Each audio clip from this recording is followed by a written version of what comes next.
Hello and warm regards from Next IAS team. Welcome to another episode of Daily News Analysis. Today is 13th August and let's see the topics that we have today. The first topic that we are having is about the Section 152 of BNS. The second topic is about the semiconductor plants that are being installed in the country under the Indian Semiconductor Mission. Then third topic is about the satellite internet that is in news. Then Aadhaar issue. Supreme Court has given guidelines regarding the Aadhaar and its relevance with respect to citizenship. And lastly, we are going to discuss about the small farmers and big impact, that is the issue with respect to US-India trade deal, in which agriculture has become one of the sticky points. So let's start with the first topic. The first topic that we are having is about the BNS Section 152. Now the Section 152 is in news because Supreme Court has asked a pertinent question about it. It says that can misuse of any act like Section 152 of BNS be a ground for making that law unconstitutional? So the relevance here is that petition against the misuse of BNS Section 152 has been filed, and this topic becomes relevant from GS paper 2 in the Indian Constitution. And what is about the news? About the news is that the Supreme Court has asked the potential of abuse of any section of any law, can it be a ground to declare that law unconstitutional? For example, in this case, it is cited that Section 152 of Bharatiya Nyaya Sanhita is being misused by the government. This particular section is about the punishment regarding acts endangering sovereignty, unity and integrity of India. And such kind of acts, for example, there has been a Sedition Act of Article 151, Section 124A that has been multiple times accused of being misused. So can such acts which have the potential to be misused be a ground for declaring any law as unconstitutional? That's what the Supreme Court has asked. Now, this Section 152, it says that any act endangering the sovereignty, unity and integrity of the India will be punished. Now, what is the provision here? It says whosoever purposely or knowingly, यानी जिसको पता है अपने purpose से या तो जानबूझकर या जानते हुए, by words, written or spoken, by words, by signs, by visible representation, electronic communication or through financial means, take such action which can endanger the sovereignty, unity and integrity of the country. So any such act will be punishable under sedition law. Next is how this Section 152 is justified. The Constitution under Article 19(1), where it provides the freedom of speech and expression, says that the freedom is not absolute. It is prone to some restrictions provided under Article 19(2). That means there are reasonable restrictions which have to be imposed upon the freedom of speech. So any act that is against the nation's integrity, sovereignty will be considered as a wrongful means of expression. So it says, Article 19(2) says, the state can impose restrictions on speech in interest of the sovereignty and integrity of the India, security of the state, public order, directly supporting laws like Section 152. So this Section 152 has constitutional backing also. Thirdly, Article 355, it is about the duty of the Union to protect the states. It says it mandates the Union to protect every state against external aggression and internal disturbance, which includes preventing secessionist or armed rebellion activities. Then preamble, it also talks about the sovereignty, unity and integrity of the country. It says it establishes sovereignty and integrity as core values of republic. The very principle of Section 152 aims to safeguard. Then Article 51A of C, that is the fundamental duties. Every citizen must uphold and protect the sovereignty, unity and integrity of the nation. Criminalizing acts against it aligns with the duty. So all these particular constitutional provisions provide backing to the Section 152. So it cannot be said that it is unconstitutional. Such kind of provisions are very much required to ensure sovereignty and integrity of the country. They must be there so that no person is able to take any kind of action which goes against the interest of the country or against the public interest. The next is Bharatiya Nyaya Sanhita of 2023. What is this about? It has replaced the previous Indian Penal Code of 1860, which was during the colonial times, which was enacted during the colonial times. So there are particularly 3 acts: Bharatiya Nyaya Sanhita, Bharatiya Nagrik Suraksha Sanhita, and Bharatiya Sakshya Adhiniyam, which have replaced the colonial acts. Bharatiya Nyaya Sanhita has replaced the IPC or Indian Penal Code of 1860. Bharatiya Nagrik Suraksha Sanhita, it has replaced the CRCP or Criminal Procedure Code. Lastly, Bharatiya Sakshya Adhiniyam of 2023 has replaced the Indian Evidence Act. These things you should be knowing, and these things should be very clear to you. Now it has been effective from 1st July 2024. Then what are the objectives here? Why we have re-enacted these acts? So it modernizes the criminal law and removes the colonial legacy. That is one thing, because those laws that were formed during the colonial times, they were having relevance with respect to that time, and they were serving the objectives of the colonial powers, not for the India. So we need to modernize our laws according to our needs and according to the benefit of our people. Second, it makes law citizen-centric and technology-friendly, and it ensures faster justice delivery. Then what are the key features here? New offences like mob lynching, organized crime, and terrorism have been added. Then stricter punishment for crimes against women and children are there. Time-bound investigation, a very important thing, and time-bound trial in certain cases also mentioned there. Then sedition law, IPC section of 124A is removed and it has been replaced by section 152. Also endangering sovereignty, unity, integrity of country. So any act that is endangering sovereignty, unity, integrity of India is now being dealt by section 152. So this is section 152, which has actually replaced the section 124A of IPC, which was popularly known as sedition law. Then recognition of electronic and digital evidence has also been counted here. Now you are in a position to attempt the MCQ. Kindly attempt this MCQ and post your answers in the comment box. Let's move to the second topic. The second topic is about the semiconductor plants. Now India is running India's Indian semiconductor mission, and it is very important in the present times, because everything that we are having, every electronic item that we are having, the camera on which we are recording, the tab on which I am writing it out, all need semiconductors. The television that you are watching, the mobile devices, the tablets, the laptops on which you are watching this video, all these relate with the semiconductors. So India is having its own semiconductor mission, and in this context only, now 4 new plants have been launched. By launch of these 4 new plants, the total number of plants under this Indian semiconductor mission, it has reached to 10. Now what is the backdrop here? The backdrop is government approves 4 semiconductor plants in Odisha, Punjab and Andhra Pradesh. This topic is relevant from GS paper 3, Science and Technology.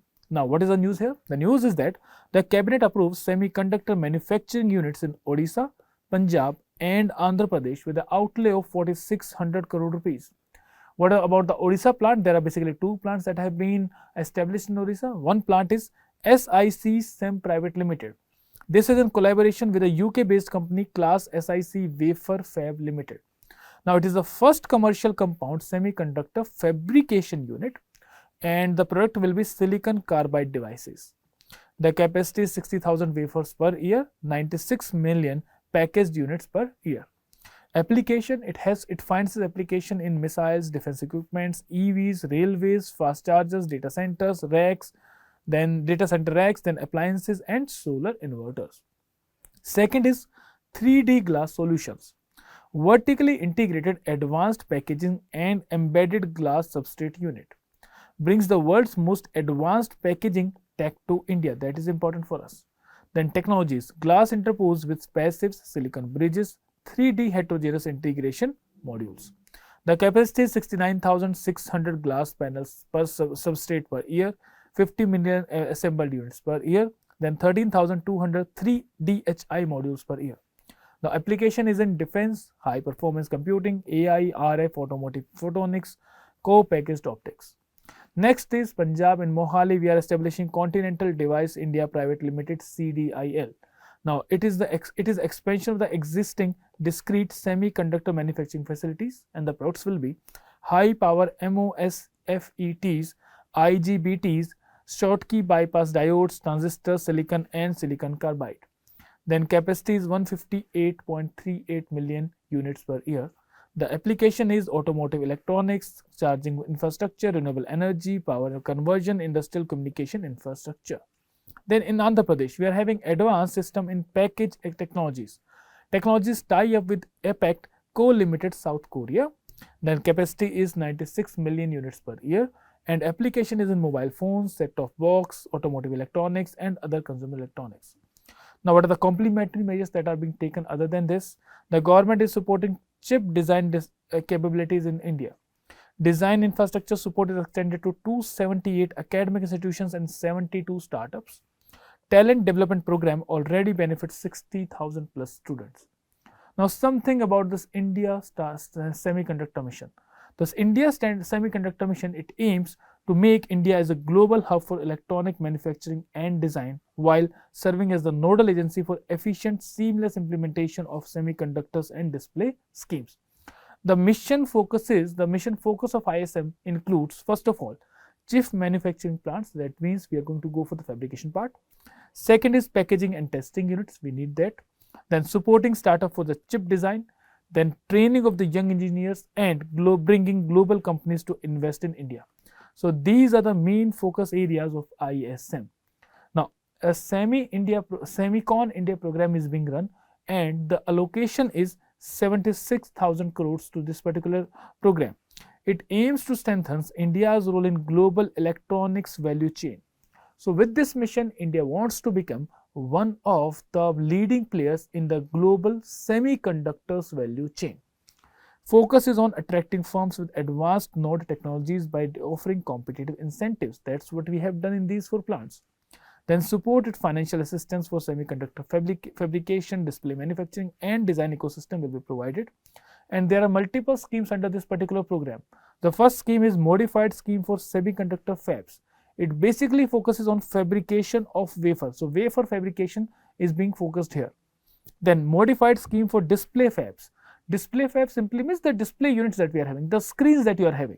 So manufacturing of TFT, LCD and AMOLED display panels will be focus of this particular scheme. Then modified scheme for compound semiconductors, silicon photonics, sensors, discrete semiconductors, fab and ATMP OSAT facilities. So it covers compound semiconductors, silicon photonics. Silicon photonics means that they're used in the solar cells. Sensors, discrete semiconductors, assembly, testing, marking and packaging. Then Semiconductor India Future Design linked incentive scheme supports IC, chipsets, SoC systems and IP core design.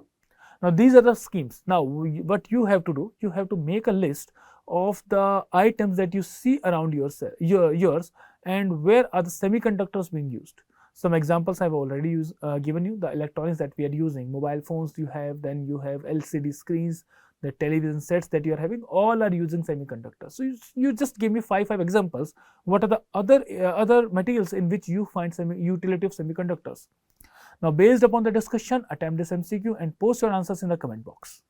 The next topic is about the satellite internet. Now this topic has come in the Hindu newspaper, and the backdrop here is that there is a rising prospects of the satellite internet in India.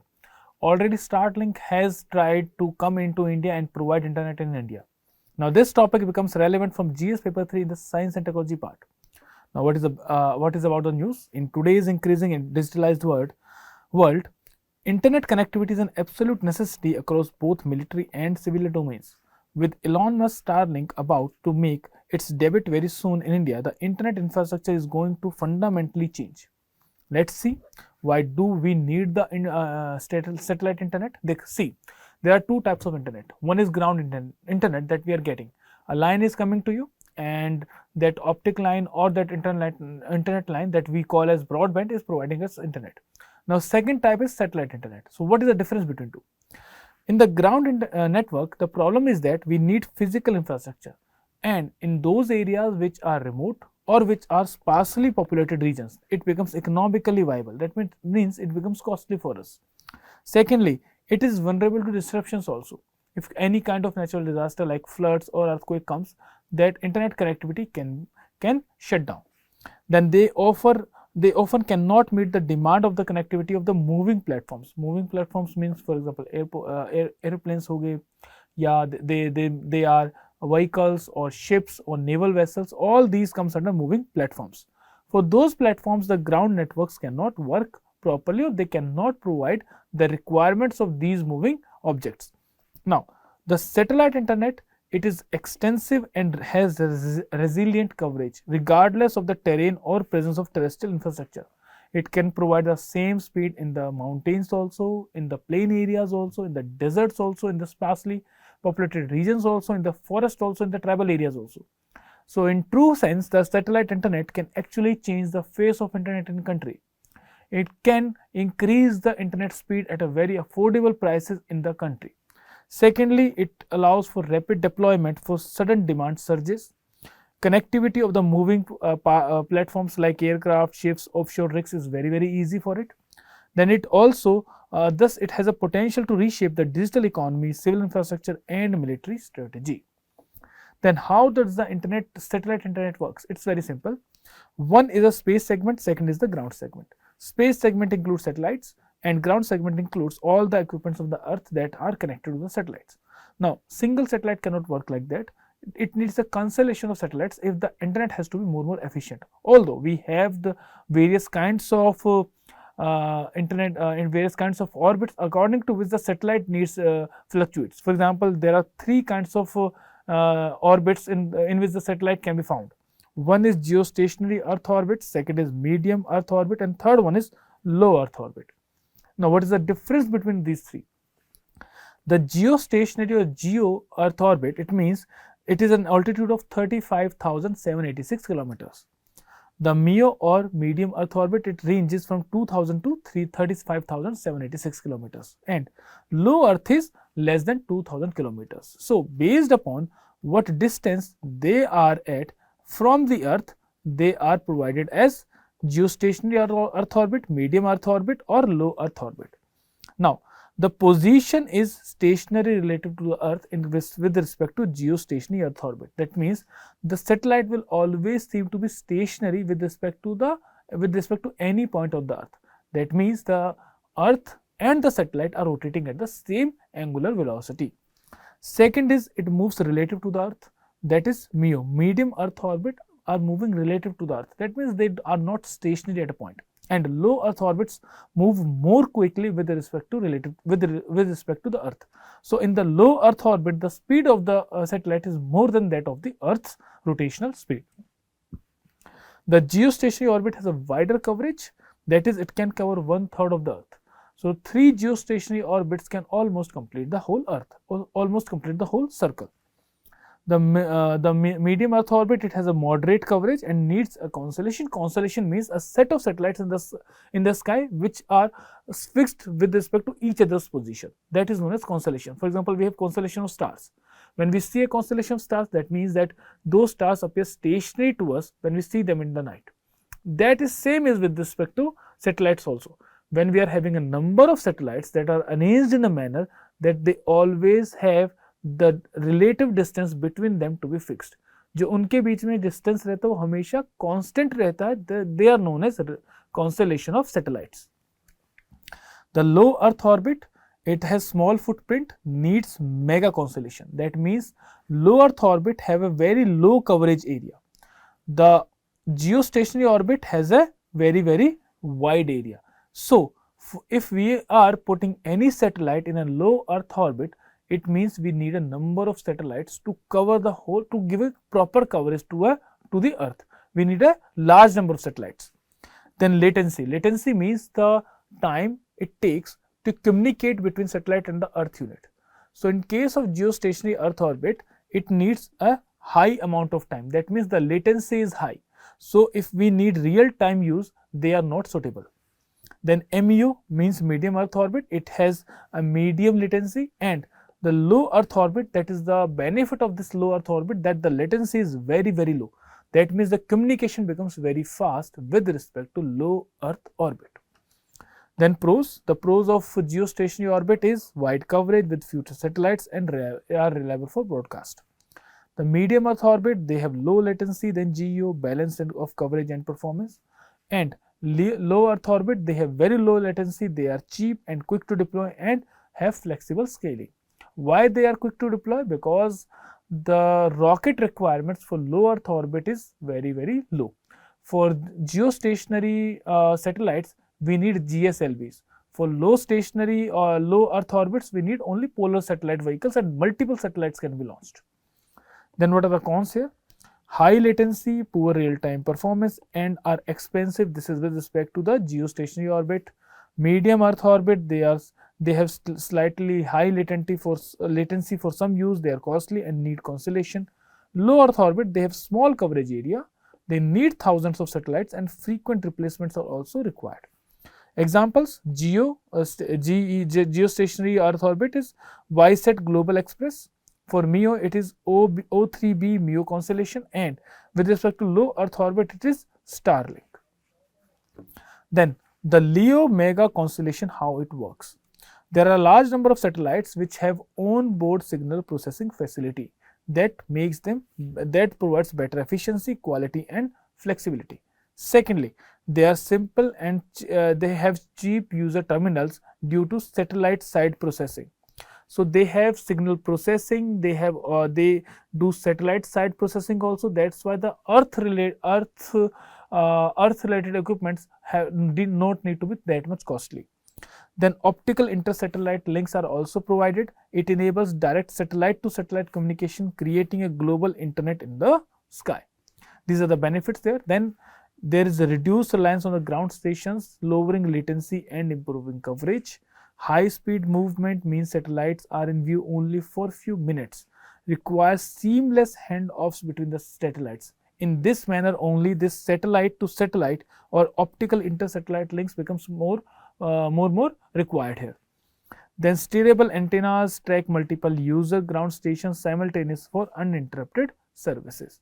Then what are the applications of satellite internet? They have almost the same application as that of the internet: for communication, for transportation, for public administration, and disaster management.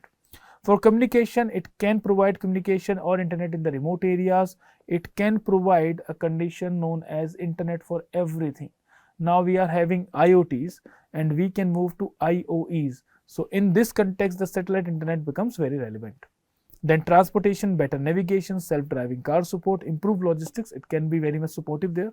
Public administration and disaster management, smart cities, early warning systems, rescue coordination, it can be effective there. Then healthcare, telemedicine, remote monitoring, agriculture, precision farming, crop health monitoring. Then other sectors: environmental monitoring, energy exploration, tourism, and defense. So in these sections, the satellite internet becomes very effective and relevant. Now, based upon the discussion, you have to attempt this MCQ and you have to post your answers in the comment box. Let's move to the fourth topic.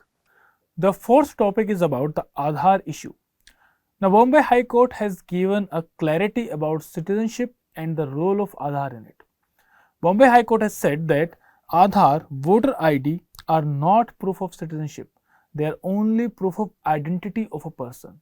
So what is the news about? First of all, the news is relevant from GS paper 2 in the government policies. The news says that recently the Bombay High Court has said that the Citizenship Act of 1955 is the main and the controlling law for deciding the nationality in India today, and it will remain so. It merely having documents such as Aadhaar card, PAN card or voter card does not by itself make someone a citizen of India. Even Supreme Court has also upheld the Election Commission submission that there is need to be a detailed analysis of who is citizen of India or not, and it cannot be decided on mere possession of Aadhaar card or voter ID card. So now court has said that voter ID card, Aadhaar card or PAN card or any other identity proof does not provide you with the citizenship of being a citizen of India. It only provides you with the identity. The citizenship shall be governed by the Citizenship Act of 1955. That is the only controlling act, that is the legal provision that we have today. So it says that these documents means for identification or availing services, but they do not override the basic legal requirements of citizenship as prescribed in the Act. Citizenship claims must be tested strictly under the Citizenship Act, and burden of proof lies with the accused when credible evidence raises doubt about the nationality. So it is the responsibility of the accused that he has to provide the credible evidence when any doubts upon its citizenship is being raised. The simple example is that if a person is having a voter card, Aadhaar card, PAN card, then if that person will not be considered citizen of India only on mere possession of these things. He or she must be satisfying the needs or the requirements provided under Citizenship Act of 1955 that are provided in your basic books. So वहाँ से आप देख सकते हो उनको. Next thing, what is Aadhaar? Aadhaar is a 12-digit unique identification number issued by UIDAI or Unique Identification Authority of India. It is based upon the biometrics. Biometrics means fingerprints, iris scans, these things, and demographic data. It serves as a proof of identity and address and not of citizenship. Now, what are the laws that are supporting Aadhaar? Aadhaar is supported by Aadhaar Targeted Delivery of Financial and Other Subsidies, Benefits and Services Act of 2016. It says that the targeted delivery of subsidies, benefits and service funded from Consolidated Fund of India, the person should be having an Aadhaar. Only those who are having Aadhaar can get benefits from any funds coming out of CFI. It establishes UIDAI as a statutory authority, and this is supported by various amendments in the allied laws. For example, Prevention in Money Laundering Act, Indian Telegraph Act, they have been amended to align them with this particular act. Next is mandatory use of Aadhaar. The section 7 of the Aadhaar Act, it provides for subsidies and welfare schemes. It says that Aadhaar can be made mandatory for receipt of subsidies, benefits and services funded from CFI. For example, in Pahel LPG subsidy only you can avail when you are having Aadhaar. PDS, Manrega payment, PM Kisan scholarship, all these can be availed only if you are having Aadhaar with yourself. Now, new welfare for non-welfare purposes, it is not allowed, and this has been clarified under the Justice K.S. Puttaswamy versus Union of India 2018 Supreme Court judgment. Supreme Court has said that Aadhaar is mandatory only for welfare schemes, and Section 7 of this law is very much valid. However, it cannot be made mandatory for services like mobile SIM cards or school admissions. However, in certain specific cases, the Aadhaar must be shown. Next is banking and PAN linking. Aadhaar is now it is mandatory to link your PAN card and Aadhaar under the Income Tax Act. So it is also upheld. Aadhaar is required for opening and maintaining bank accounts. It is under PMLA rules. So IT Act, the Aadhaar Act and the PMLA rules, they provides for the use of Aadhaar as a proof. Now, Supreme Court in 2018 gave certain guidelines. The guidelines were as follows. Aadhaar, PAN linking and use for welfare schemes has been upheld. It has struck down the mandatory Aadhaar for private services like mobile SIM card. That is private service. So for that you don't need Aadhaar. You can prove, you can give any kind of document proof that you need. Or for example, you go to any hotel, you don't need to produce Aadhaar number or Aadhaar card. You can produce any kind of document there. Introduce data protection and privacy safeguards. Then disclosure of Aadhaar information under Aadhaar Act of 2016. It says the court had ordered that information can only be disclosed only after approval by a High Court judge or above. That means below High Court judge you cannot disclose the information under Aadhaar. Secondly, the Aadhaar cannot be disclosed before hearing from both UIDAI as well as the Aadhaar holder. So the Aadhaar holder, whoever person's Aadhaar number has to be disclosed, as well as the UIDAI, both have to appear before the court. Only after their appearance, after taking their statements, the court can issue for the disclosure of the Aadhaar, and the court shall be only High Court or above, yani Supreme Court. Then the core biometric data like fingerprints and iris scans cannot be disclosed under any such order. So they are out of reach of anyone. So it provides for right to privacy. Then national security. Now, in case of national security, the direction must come from Secretary of Government of India, and it should be authorized by the central government. So in case of national security, only the information in only the order coming from Secretary of India and has been approved or authorized by government or by the central government, then the Aadhaar details can be disclosed. And again, the core biometric data cannot be disclosed. Such directions must be reviewed by an oversight committee. So there is going to be an oversight committee also. And this oversight committee includes cabinet secretary, secretaries of legal affairs and electronics or IT before taking into effect. And this particular order given by the secretary will be valid only for 3 months. And if it can be extended to another 3 months after review by this oversight committee. So that is the provision here. Now, based upon this, attempt this MCQ, post your answers in the comment box, and let's move to the fifth topic of the day. The fifth topic is small farmers and big impact. Now, this topic is in the backdrop that rising pressure on India due to open its agriculture sector, especially from USA. Now, India and USA are entangled in this tariff war because India has refused to budge down to US unnecessary demand and unjustified demand to open its agriculture sector. We are going to see why India is not opening its agriculture sector and why it is justified for India that it should continue with its standoff with USA with respect to not opening of the agriculture sector. So let's see. It is relevant from GS paper 3 in the agricultural issues. So what is the news here? News is that India agriculture plays a very important role in India. Directly and indirectly, in both ways, agriculture is important for us.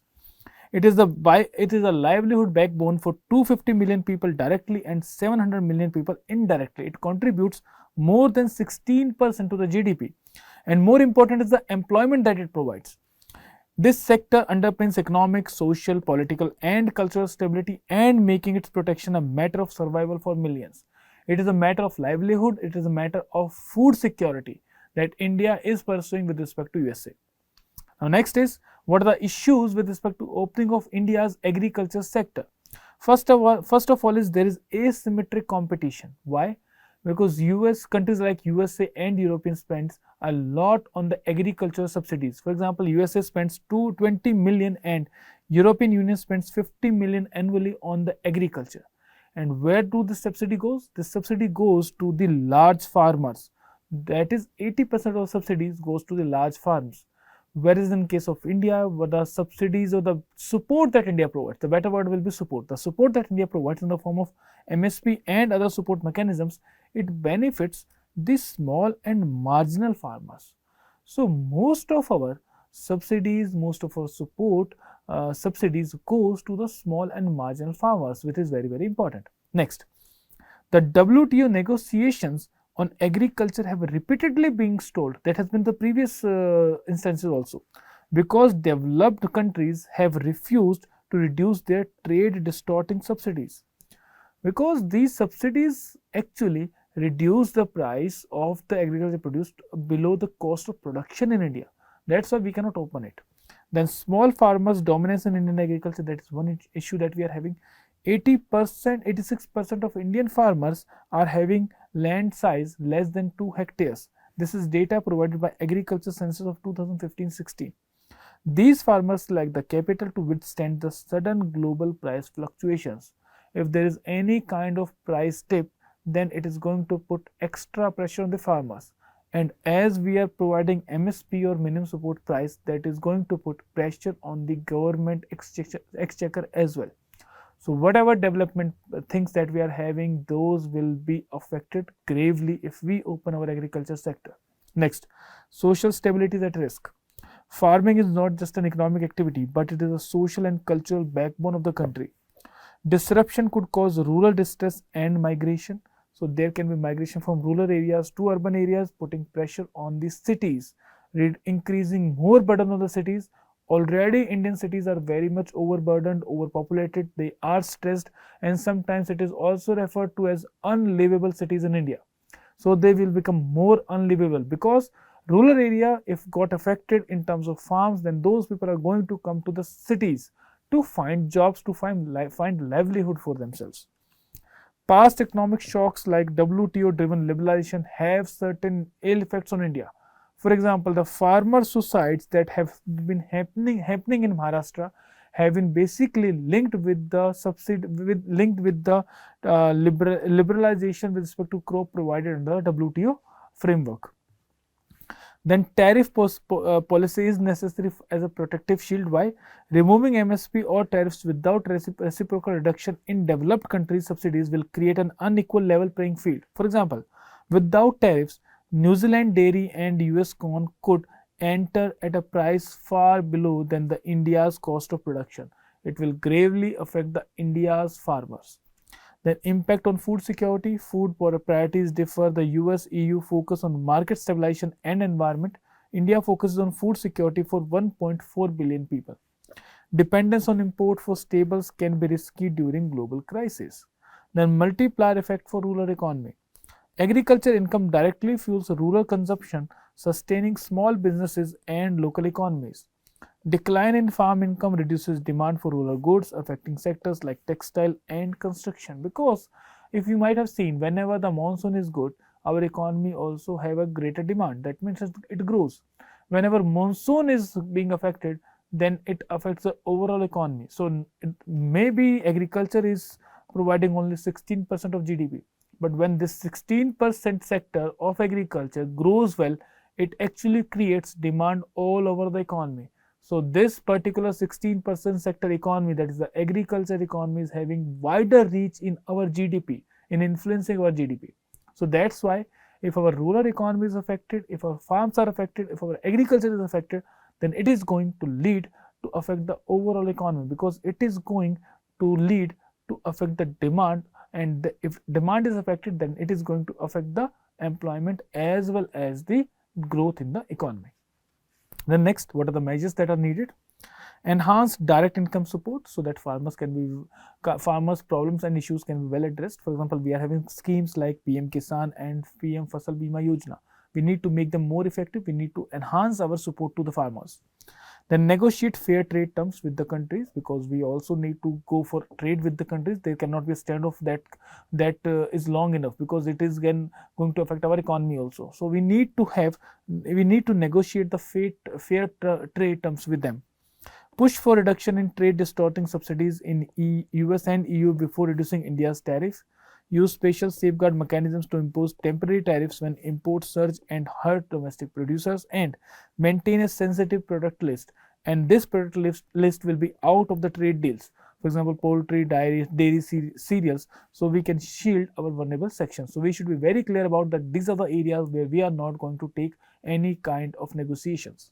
Then diversify rural livelihood, promote agro processing, food storage, and rural non-farm industries to reduce exclusive dependence on farming income. The next is WTO leverage. If India allows for these opening of the agriculture farmer, then we are going to lose our bargaining power in WTO negotiations. And our demand is that there should be a subsidy cut by the developed nations which are trade distorting. Modernize supply chain, expand cold storage, rural roads, and market access to reduce post-harvest losses. Currently, 4.6% cereals and much higher post-harvest losses are for the perishable items like the fruits or the vegetables we have.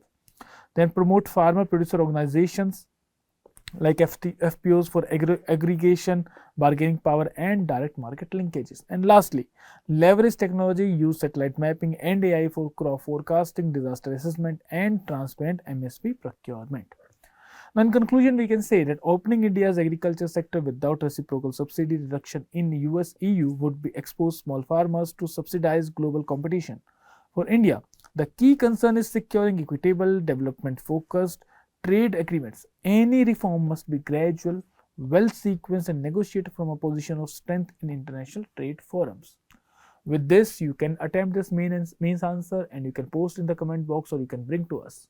This is for today. That's it. Thank you very much.